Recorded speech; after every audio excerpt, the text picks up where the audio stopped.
Hello and welcome everybody to a little bit of a story as to how my first race as an MRL driver went. Obviously, I've commentated plenty of races for MRL in the past and continue to do so to this day. But I wanted to experience the league races. Tier 3 was coming in Season 4 and a few people, said, George, you should try it out. And I'm like, you know what? I'm going to take you up on that. I'm going to join as a driver. So I applied, and as part of the application process, you have to put in time trial times. So for these time trial times, I've never sweated TC before in my life. So I needed to get faster. And one way you could do that is by turning off traction control. It's an assist. It makes driving easier, but it makes you slower. So I was like, you know what? I'll turn it off. A few people telling me, a few people helping me turn it off. And my time trial times improved. But time trial is only half of, the puzzle. If you can get one good lap, which I didn't really. They were faster than my previous best, but I still didn't mean they were fast. But you have to try and string together 30 or so laps in a race without traction control to carry that speed over. And that's where the problem lies, because it's so much easier, for example, to spin without traction control. So the best place for this to be tested after a bit of practice was in a pre-season race. And I signed up for one, and it was around Mexico. And I don't mind Mexico, I actually quite like the track. I qualified 17th in that race, which there was a lot of fast people in that grid. They weren't all, applying for Tier 3, so I wasn't too fussed about where I qualified. But I finished the race, more importantly, in 7th place, which is in the points, and that's a huge positional amount of gains. 17th to 7th. I was very happy with that, especially considering the competitiveness of that grid. So, coming into the season, I was actually quite confident about my abilities, given how that Mexico preseason race had gone. However, I then did a test stream before the first round in Australia. And this was not only, I was practicing with Rutanius.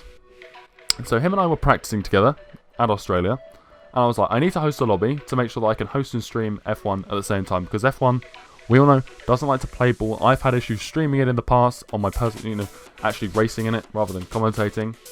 And I was like, I need to test this before I go live, which was a smart decision for once in my life. But anyway, the stream was fine. So fine, in fact, that people actually came and watched it and joined the practice race. And we had about 10 people, I think, in for like an impromptu Australia practice race.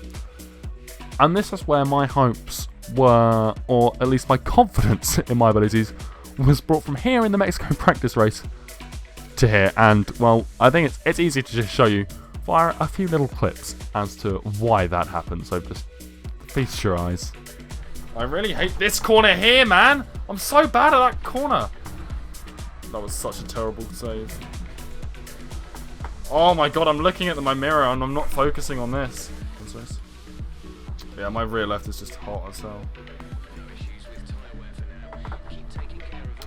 No issues with tyre wear, Jeff. Are you clowning? That's not even that's not even tyre temp issues. That's just me throttling down too early. Oh, this corner is going to be impossible, yeah. Once you spun in Australia, you spun. Needless to say, that wasn't my finest hour, but I got onto some fresh hards, and I actually found a nice rhythm on them in the second half of the race, so my confidence had come crushing back down as a result of what you've just seen. But it then went back up a little bit, not to where it was to before the race, but I was like, you know what, if I can do this in the race, I'll be happy. I might be able to score maybe 1 or 2 points. But then again, it came crashing back down, and, well, it all came crashing back down at the end of qualifying, and, well, I think previous me can explain this a hell of a lot better than I can, and you'll know what I mean. Just listen to the pitch of my voice when I realise what's happened. Impressive, and here's me happy that I'm in a 120, and that's P16. We can't go any further down. P16, not the best, but I went 17th to 7th in the Mexico practice race. Hopefully I can go 16th to 6th. That would be a very nice start. Driver of the day incoming. That's him on 119.1. What on earth? That's so crazy. He's so much better than the rest of us. What is that? What is that? That's insane. With qualifying over, I set my sights on the race, and to be honest, I was nervous with excitement. Pretty nervous, in fact. I could feel myself sort of not shaking, but I was ready. I could feel the excitement. I could feel the nerves, and the formation lap went ahead. Obviously, got as much warmth in the tyres as I could, and then are sat on the grid, and that's when, you know, there's all famous 5 red lights come on. Everyone sort of jostled into position, and then you see them. They come up on your HUD. Obviously, they don't do that in the spectator menu, so it's a unique feeling because someone else hasn't raced. And I got actually a fairly decent start, to be honest with you. And I got a little bit scared of the car in front. I think Alex Bud might have had a connection issue or something. He had a few throughout the lobby. And I actually backed out a little bit, lost the place through the first corner, watched everyone go through it, jostle around, and then there was a crash. I think it was Damon Plays in the McLaren. And we're streaming down towards turn 3, and this is where my plan to stay out of any incidents failed. I tapped the rear of Alex Bud, who's still having connection issues at that point. I was not happy. I got a warning for a collision with someone. I go wide at turn 4, I think it was, as well. And that's where I pick up a warning. I actually didn't know I'd picked up a warning. I had a 3-second penalty later in the race for my what I thought was my first warning, but it wasn't. It was my third, because I picked up a couple in this opening section. But yeah, I wasn't best pleased with the start.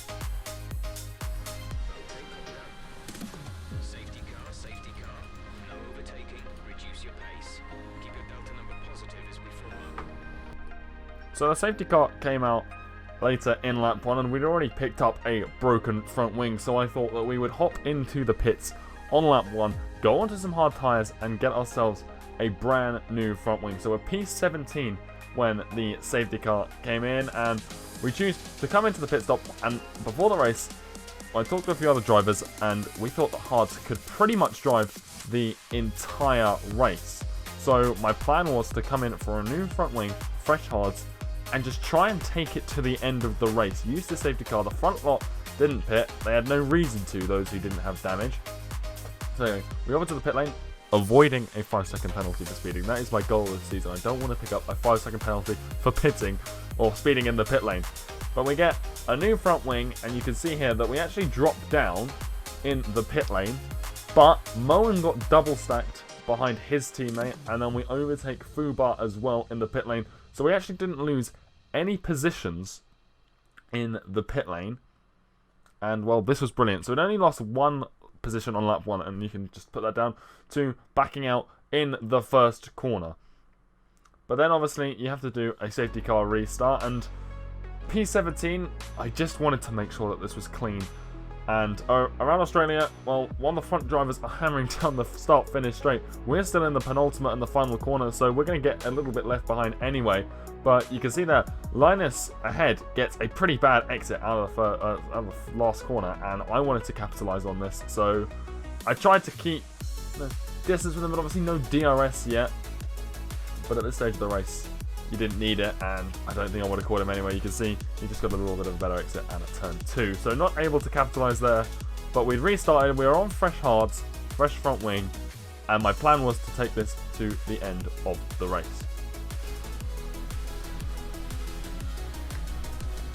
This guy's going to go up my inside, but he's on soft, so there's not really a lot I can do about it.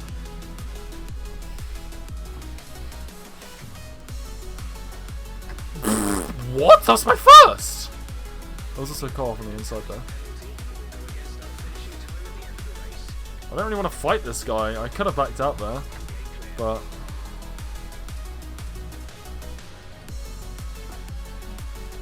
I don't know where I picked up those first ones. I'm going to have to go and rewatch that.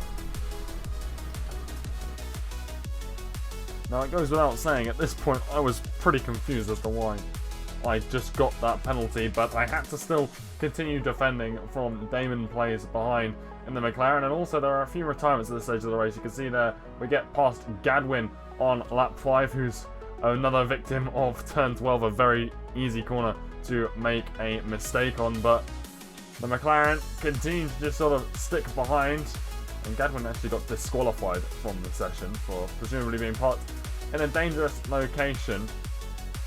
And then, as we come around the final corner, you can see there that Linus is in the wall out of the final corner, and now, well, Damon Plays has got a lovely looking run up the inside, but he sort of backs out as DRS gets enabled on lap 6, and, well, he's going to have another look here to try and get past down into turn 3. He was really going for it. You can see now around the outside, but I hold it up the inside, and we managed to hold him off for just a moment, and we didn't have to hold him off for long, because on lap 6, the second safety car was called out. Oh my god, where are we going to come out? Where am I? in P2! Oh my god! I'm in P2! I'm in P2, baby! Hello, Squid!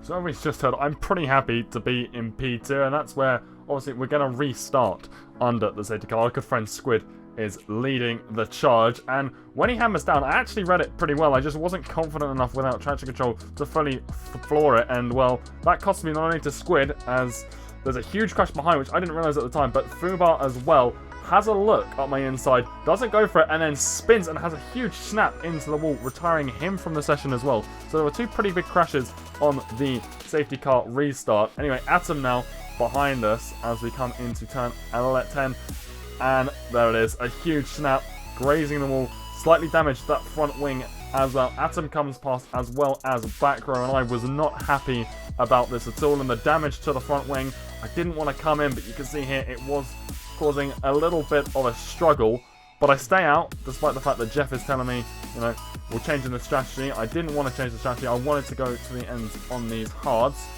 and well, the damage is slowing us up quite a bit as well as just my general pace, and Cactus has a look up the inside down into turn 13. He really caught me very quickly, but I managed to defend around the outside. He then has another go. This time it's turn 3 on lap 12, and he looks around the outside this time, and he gets ahead by a full car tank, but it goes a little bit too deep. We're able to defend up the inside and hold P4 around turn 4, and I was actually very happy with my defensive driving in this race. Then again, here we go, Cactus having another look, but this time we just park it in the middle of the road, and we're making ourselves as wide as possible, and it's really working for me right now, and actually getting a little bit of time on the Mercedes. Now 11 and 12. My headset turned itself off about here, which distracted me quite a lot, and that meant I didn't see Cactus got a brilliant run out of 12. He's obviously using some ERS as well, and just absolutely streams past the outside of turn 13. And there's not a lot I could really do to defend against that. It was a very well executed move, and now we have Undertaker behind us as we come on to lap 14, and well, he's still behind us on lap 15, coming out of turn 12, and as per usual, one of the best overtaking spots, if not the best overtaking spot, honestly. He has a look up the inside of turn 13. Again though, the defensive driving coming out of my Renault was actually okay, so I was really happy with how it was going, and then I pick up a track limit warning, but not the end of the world. Now, lap 16, and Undertaker does exactly what Fubar did. The dirty air through turns 1 and 2 was really not helping anyone out, as proved by both Fubar and Undertaker. And our safety car gets pulled out on lap 16. It's just a VSC, but still, a VSC nonetheless. Now, we've got Yasko behind us as we come out of the final turn on lap 16, and this Red Bull, he did not want to hang around for long. He looks like he's miles behind right now in the rear wing, but as we steamed out towards turn 1, he absolutely sends out the inside. Brilliant move. I'd left way too much space there, and he takes 4th place. And now we have our good friend Rutanius behind me. He looks around the outside into turn 3, and well, this is what happened. Fuck.